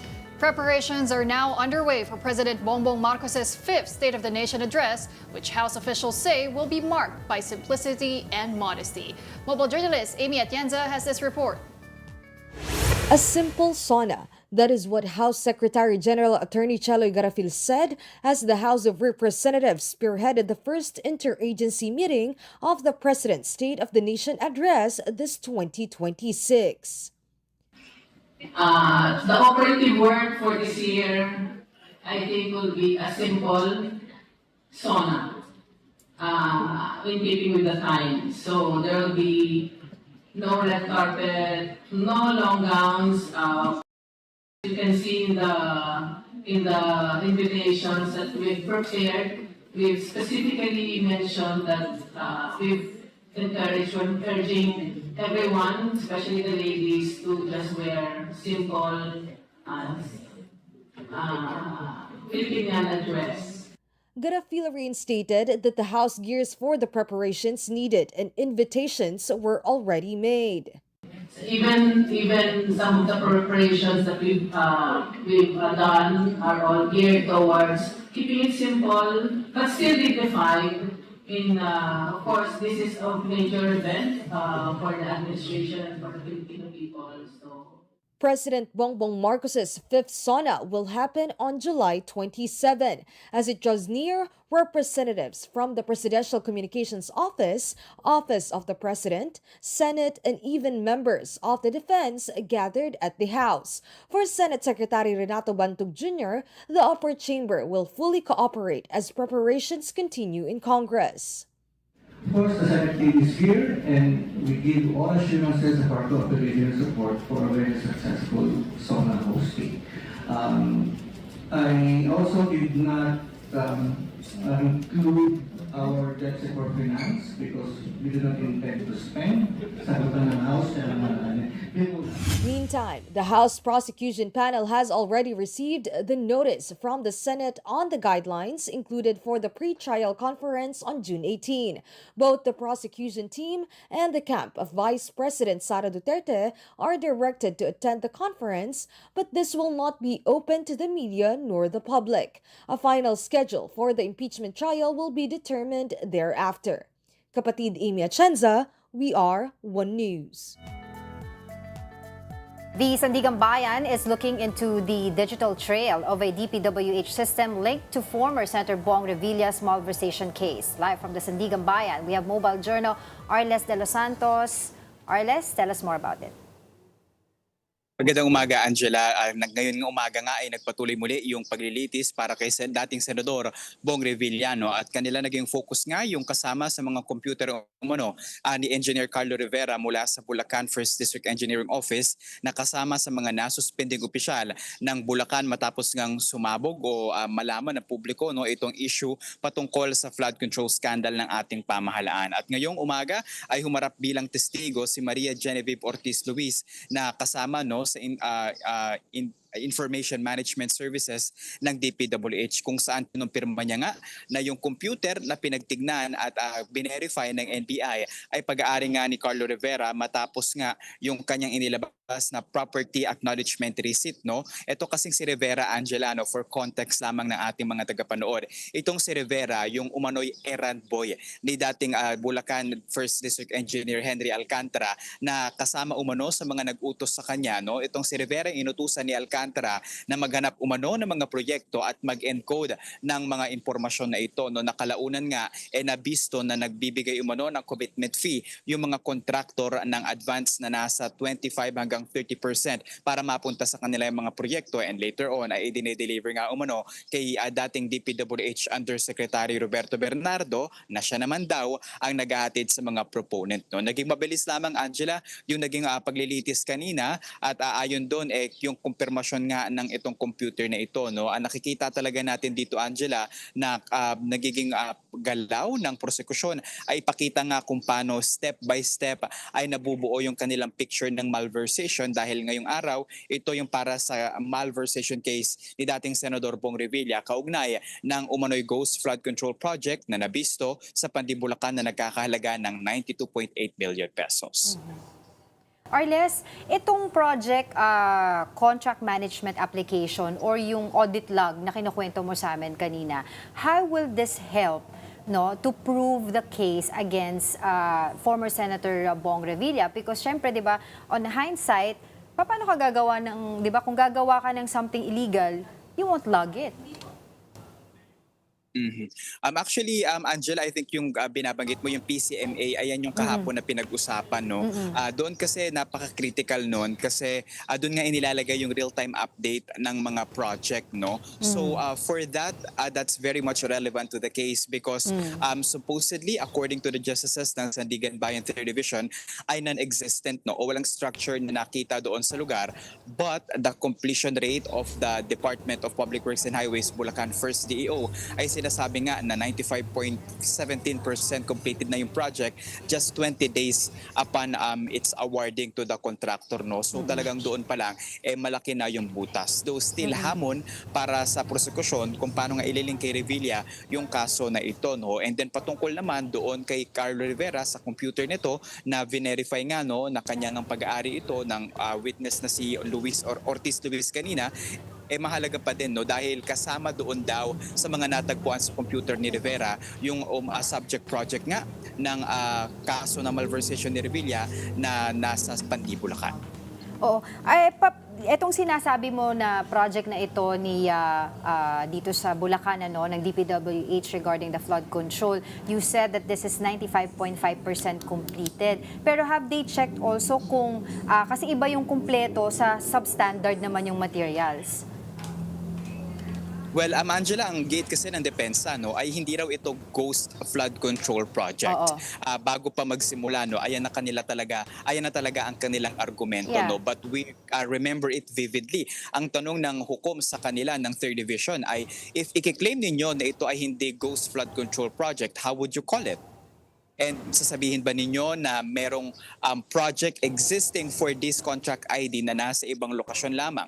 Hindi sinabi ng depensa na magbibigay sila or magpapakita sila ng patunay na hindi nga ghost flood control project ito. But later on, nung binisita na nga ng mga hukom yung mismong lokasyon or yung coordinates nitong project na to, sinasabi nga na hindi daw ito ghost project but rather an incomplete project. But it's also important to tignan kung ano nga ba yung sinasabi nila na incomplete.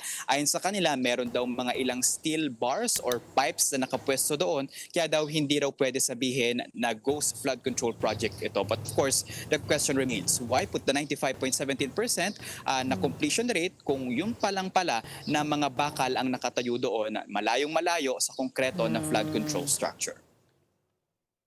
Alright, thank you so much, Mobile Journal, Arles de los Santos.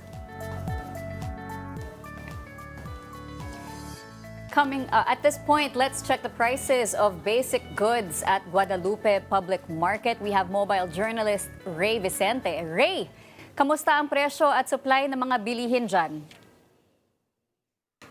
Yes, Cheska, magandang umaga. Nagsagawa nga muli ang Department of Agriculture at Department of Trade Industry na price check or supply and monitoring dito nga sa Guadalupe Complex Market, kung saan meron nga nakitang konting pagtaas sa mga presyo ng bilihin dito. Pero pasok pa rin naman daw sa price range nga na nilabas ng DA. Kabilang nga dyan is yung tinututukan talaga, Cheska, na presyo nga ng bigas dahil nga sa pinapatupad na price cap na 50 pesos para sa 5% broken for imported rice. Lahat naman ng bigasan dito sumunod naman daw sa tinalagang 50 pesos price cap, at kabilang nga dyan is yung mga alinsunod nga dun sa nilabas nga na price range ng DA. Ang gulay na nasa 120 pesos pa rin, ang red onion, ang palaya nasa 150 pesos, kamatis nasa 80 pesos per kilo, 10 pesos per tali naman ang kangkong, 20 pesos per kilo ang sitaw o tali, 100 pesos ang talong,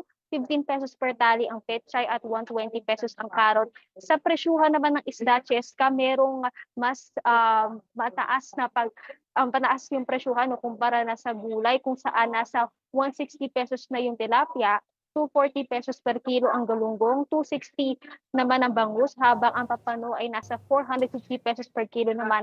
Ang karne na natili naman sa same price niya, kung saan naglalaro sa presyuhan 480 to 530 pesos per kilo ang baka, 360 to 370 pesos per kilo ang baboy, at 200 pesos per kilo ang manok. Pero maliban dyan, Cheska, magbigay lang din ako ng update nga sa price cap dahil mula nga sa last week na itinalaga na 70% lang daw ang in compliance nga sa price cap dito sa NCR. Ngayon nasa 80% na lang na raw ang sumusunod nga sa price cap na itinalaga ng Department of Agriculture. Kahit yan nagkaroon ng 36 na notice of violation ang Department of Agriculture sa mga rice retailer dito sa NCR, kung saan nasa 12 or 13 respondents raw yung sumagot nga sa kanila, at inaasahan nga na magkakaroon ng discussion yan ngayong linggo. Pero maliban dyan, dahil nga papatapos na Cheska yung mismong 30-day na price cap, tinitingnan daw ng Department of Agriculture kung irerekomenda nila sa Presidente na magkakaroon ng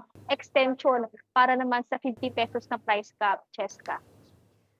Ray, kamusta naman yung foot traffic dyan, yung dami ng mamimili sa Guadalupe Public Market kumpara noong nakaraang buwan?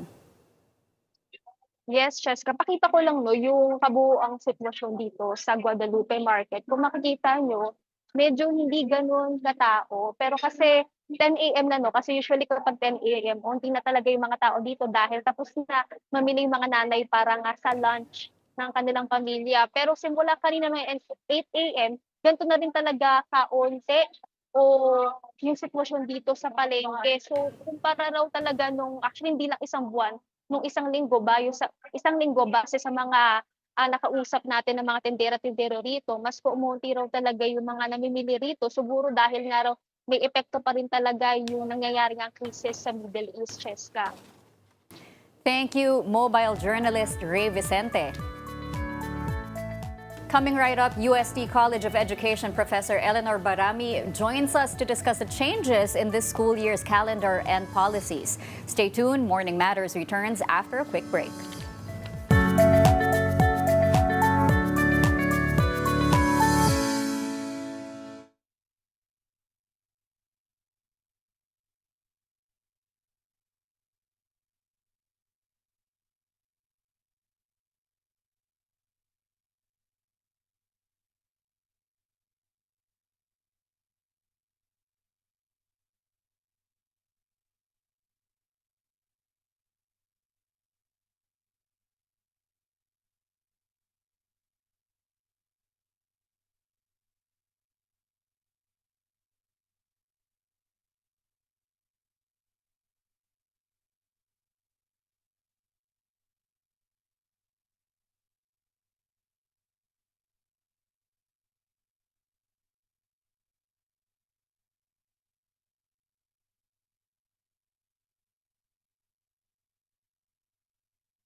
Good morning and welcome back. I'm Pauline Verzosa. You're still watching Morning Matters here on One News. Now, as we know, the Department of Education has started implementing the three-term school calendar. The shift aims to address long-standing concerns in the education sector, including maximizing instructional time, easing teacher workload, and supporting learning recovery among students.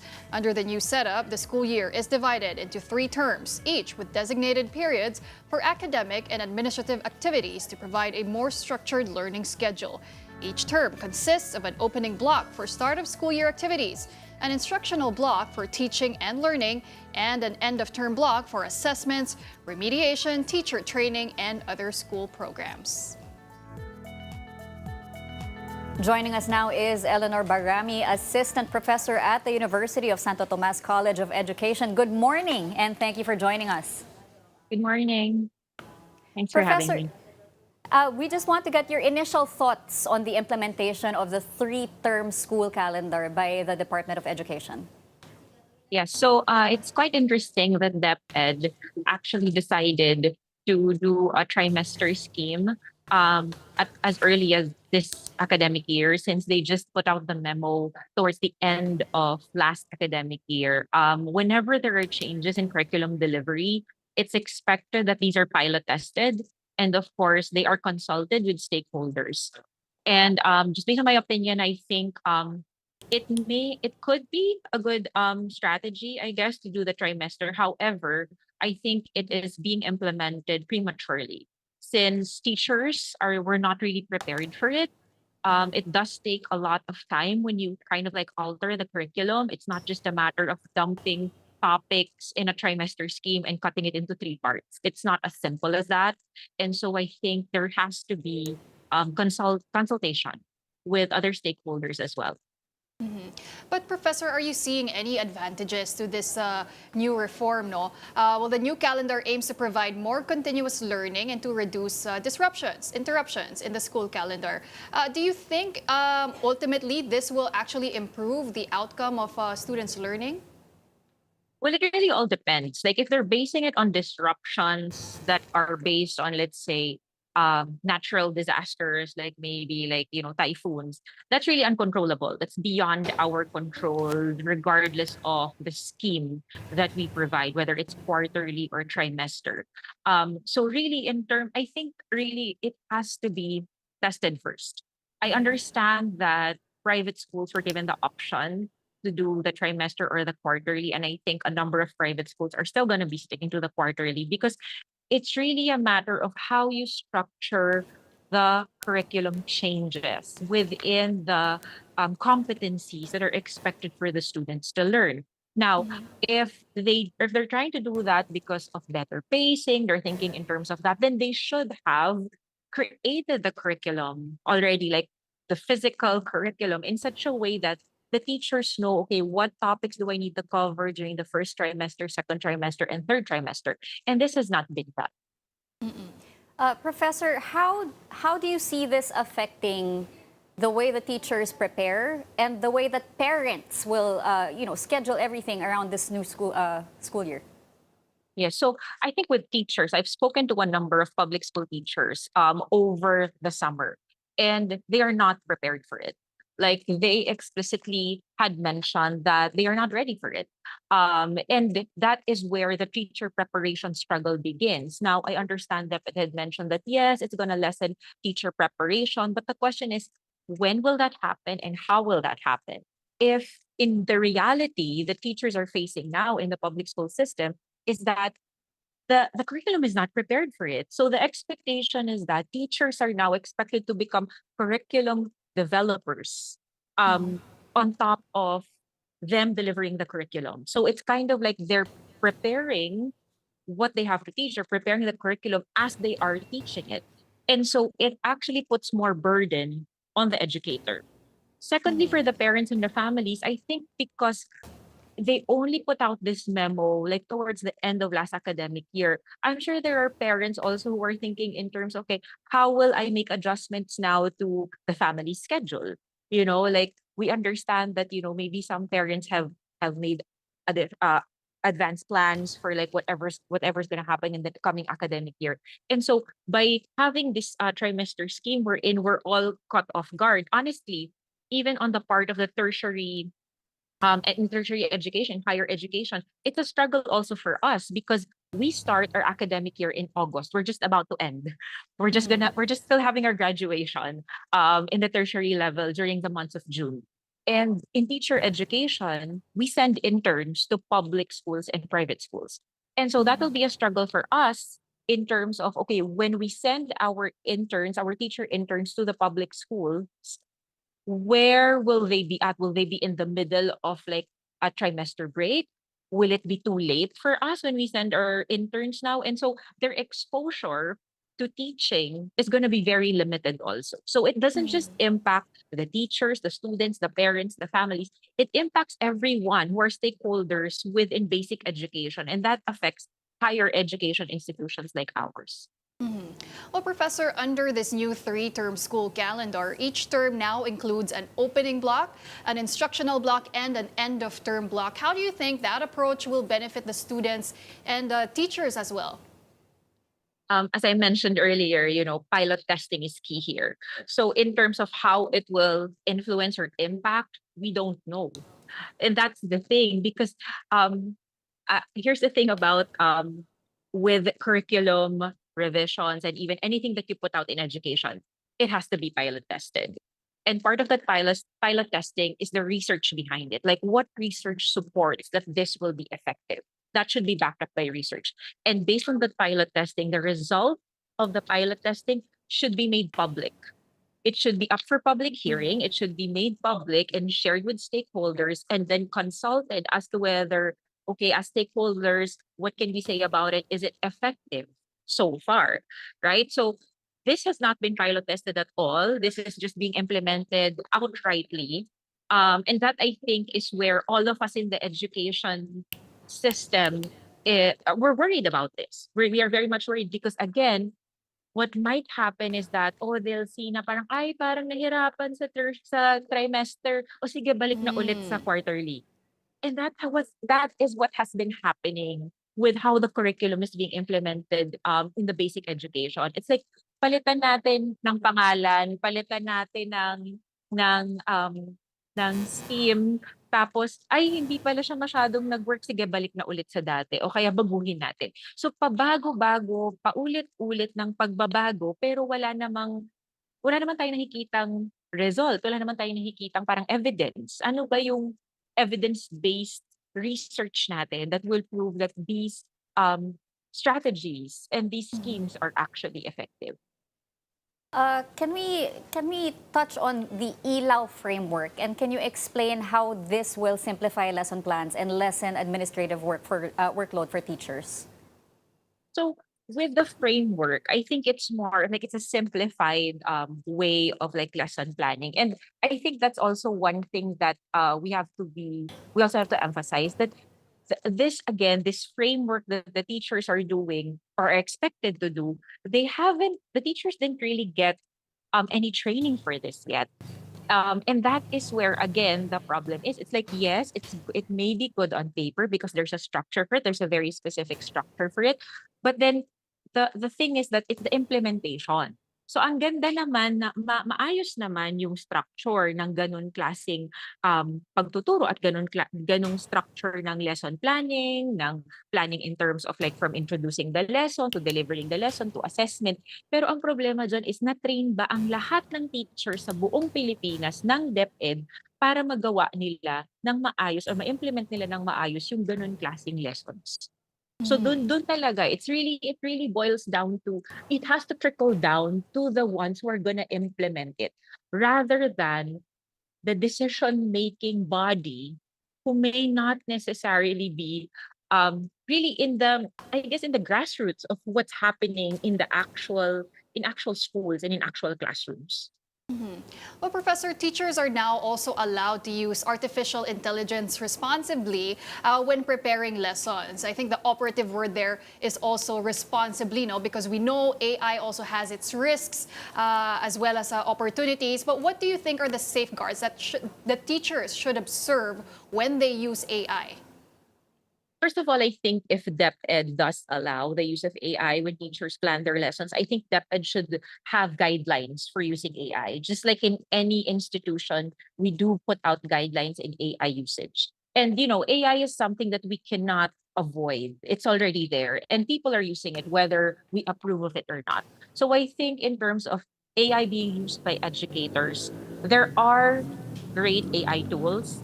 But I think DepEd should come out with policies and guidelines in terms of the extent of AI use. So as educators also, I think we should be very conscious about how we use AI. And since we teach our teachers and we teach our students to be responsible and to be, critical thinkers, sometimes that is where AI comes in as a hindrance to critical thinking when we depend so much on it. And it loses uh, our writing, our speaking, our delivery of certain things or lessons loses personality when we focus too much on AI usage. So I think with regard to educators using it, I think there should be set of policies and guidelines as to the extent of its use. So teachers will be allowed to use AI in a responsible manner, but also we have to ask, will students be allowed to use AI as well? Because we come from a generation of cite your sources, go to the library. Yes, of the card catalog, right, in the Yes. library. So we're so used to it. We didn't even have the computers back then in libraries. But I think in the basic education, especially in early elementary, I think AI should not be used. My opinion is it shouldn't be used at all. At least during basic ed. So from I would say like early elementary to high school. Senior high, it can be introduced slowly because they do have classes on digital media, responsible digital media usage. But during the basic education period, I think AI should not be used at all. And if ever some teachers would allow the use of it, I think it should be limited to um, maybe just getting resources and doing it in the classrooms. Because it's difficult, like for example, when you give a homework assignment and then you expect the student to kind of like come up with their own ideas and write their own thoughts on it. You really don't know whether they're using AI or not. So if there are things that we want our students to do just to be on the safe side, let them do it in the classroom. Like right there, handwritten in front of you with no computer aided resource whatsoever. So I don't know Right. how realistic that would be in some schools or some institutions, but my take on it is that I wouldn't want students to use it, especially during that critical period wherein they should really be using their higher order thinking. Yeah, I think that's a very important, Professor. No, inside classrooms, you can police your students and not allow the use of computers. But at home, when they do their homework, their papers, their thesis, AI is very accessible, right? With platforms like ChatGPT, and it can encourage this behavior of being reliant on technology to do their critical thinking. Do you think that's another pressing problem that is now facing our current generation of students? Definitely. And I think it's not just in the basic education, it's also especially in the tertiary level. So as a researcher and as a research professor, I am very mindful about this. So whenever I check my students' manuscript, I let them run it through an AI source. And there are acceptable percentages in education in terms of at least for the college level, and we do have policies in the university when it comes to AI usage. There are certain acceptable percentages, and based on those acceptable percentages, sometimes they'll do like just a run to check grammar, or they'll do a run to check like sentence construction. So it will come out as, you know, it's X% like human, or it's X% like AI. And those we're very conscious about because we do have policies set. So it's important that educational institutions, whether basic ed or higher ed, do have policies that students are aware of, so that they also know that AI is not everything. Like, you don't depend on AI. You're not gonna pass a course because you write so well and then it's all AI. Like, you still have to struggle. You still have to go to that struggle of really expressing your own ideas in your own words, and AI will just kind of like support that. Speaking of percentage, we're used to a grading system of 90, 95, A's, B's. But now they're introducing something called descriptive grading in Key Stage 1. How does this provide a more meaningful assessment of learners? How would you explain this? So descriptive grading is more of a narrative form of grading. It's not really numerical. There are a number of progressive schools that actually use that, progressive private schools that use that. And when these students transfer from progressive schools to more traditional schools where they do have the numerical grade, they can actually translate those narratives into a numerical grade. I think for key stage 1, which is like early elementary, that is acceptable. That is pretty helpful because it really allows not just the student to know where they're at and the parents to know where their kids are at, but also for the teachers to be more mindful of how they do their assessments. That assessments is not just about memorization of skills, it's not just about just memorizing everything just in your head, but a more narrative format of assessing would allow teachers to really think about, okay, are my assessments actually reliable and valid? Is it really helping my students? Are my students really learning? And so I do somewhat agree with it, but at the same time, we also do have to consider the number of students that a teacher may have in one class, and how that those descriptive forms of assessment or descriptive grading would also be impacted by the amount of work that they have to do, because it's not that easy to write, you know, a descriptive narrative of how your student has performed. So I think that has to be considered also. Right now, Professor, from the students, let's talk about the teachers. Public school teachers will be receiving 10,000 pesos in teaching allowances. But how much of a difference can this actually make for our educators? You know, teachers have been in society in general, especially in our culture, in our country. Teachers are not really seen, our profession isn't really regarded as high as other professions, despite the reality that we make all other professions. I think teachers do deserve more than what they receive, especially public school teachers, especially with the amount of students, the number of students they have, and the amount of work they're given, despite that I know a lot of administrative work has been taken away from them. But the work that teachers do prior to the teaching, the preparation, that's when it gets really hard and difficult for teachers. And I think, yes, it may help teachers, but I think it's also a matter of not just, I know um, the monetary compensation would really help a lot.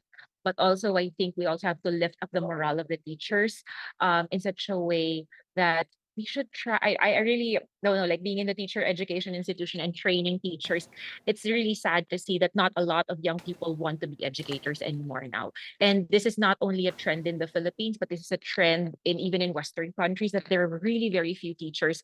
There are very few young people who want to be educators because they understand, the saying na walang yumayaman sa pagtuturo. No one really gets rich in teaching, but um, it's really more of like, how can we boost the morale of the teachers? Yes, the monetary compensation does help a lot, but really it's a matter of how do we make teachers feel good about what they do? Thank you for your time, Eleanor Barami, Assistant Professor at the University of Santo Tomas College of Education. Don't go away. Morning Matters will be back after a short break.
Good morning, mga kapatid. You're still watching Morning Matters. Right, now that will do it for today's news. But before we go, of course, we have to talk about our takeaways. Angel? Well, we are still waiting. We are still, monitoring the developments in the search, rescue, and retrieval operations in quick hit areas, And then, of course, they have yet to release yung official damage, due to the earthquake. So we'll see. And earlier, we also spoke to Professor Barami. She gave a lot of insights. Very good insights. But also, the college life came screaming back. When she mentioned card catalog, oh my gosh. And following the proper format of citing your sources. But also, how to search using encyclopedias and all that. But also, should students be allowed to use AI? Because again, everything is at your fingertips already. I think it's both an advantage and a challenge, right? Because it could, as we said earlier, promote this behavior or culture of relying too much on technology. But at the same time, it's also a tough balancing act because we need to adapt eventually with the changing times. All right, and that wraps up today's episode of Morning Matters. I'm Angela Lagunsad Castro. We hope we've given you just the right start to your morning. I'm Cheska Liton-Calao. Let's make the day matter. I'm Pauline Verzosa. Yan. Kapatid, we are one news. All sides. All the time.